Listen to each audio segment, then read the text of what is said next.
sur ma chaîne YouTube Le Boost Quotidien.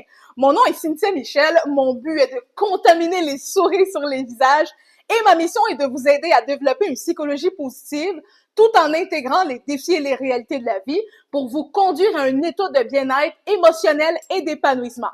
Aujourd'hui, on parle de comment se libérer du regard des autres. Si le regard des autres vous empêche de vivre et d'être libre, cette vidéo est faite pour vous. Voici pour vous les 4 choses à savoir pour se libérer du regard des autres. Numéro 1, améliore ton regard sur toi-même. La plupart du temps, les regards des autres nous affectent ou nous effraient parce qu'on a peur que les autres personnes confirment ce qu'on pense de négatif de nous. Dans certains cas, ça pourrait être vrai, ce que vous pensez de vous, mais la plupart du temps, c'est une version erronée négative de vous qui n'existe pas. Alors, vous devez arrêter de vous auto-saboter. Exemple, si vous avez des grandes mains, ou que vous êtes très mince, vous devez commencer à croire que vos grandes mains sont un atout dans le sens que vous êtes capable de porter plus de choses dans vos mains que la majorité du monde. Ou alors, si vous êtes très mince, bien, vous avez d'excellentes qualités pour être un bon mannequin. Numéro 2, arrêtez de regarder les autres.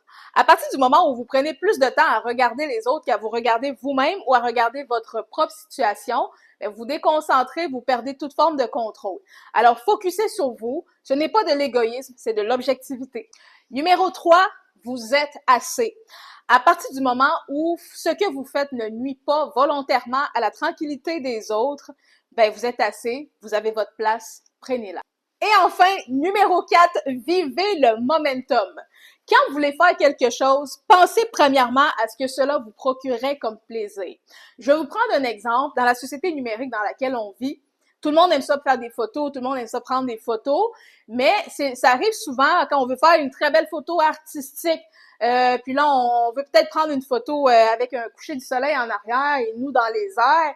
Mais là, il y a le syndrome de l'imposteur qui embarque, on commence à voir les gens autour de nous, on commence à penser à ce que les gens pensent, comment les gens vont nous trouver, est-ce que les gens vont se demander si on est fou ou folle parce qu'on essaie d'avoir la belle prise, on saute 50 fois dans les airs. Ben les gens là, c'est peut-être leur plaisir à eux de vous regarder. Et vous, votre plaisir à vous, c'est de faire votre belle photo, de créer un beau souvenir.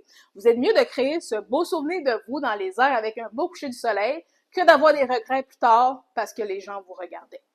C'est déjà la fin. Si tu as aimé la vidéo, partage le bonheur avec tes proches et on se retrouve une prochaine fois pour une nouvelle vidéo. À bientôt! Yeah, everybody's got to be free.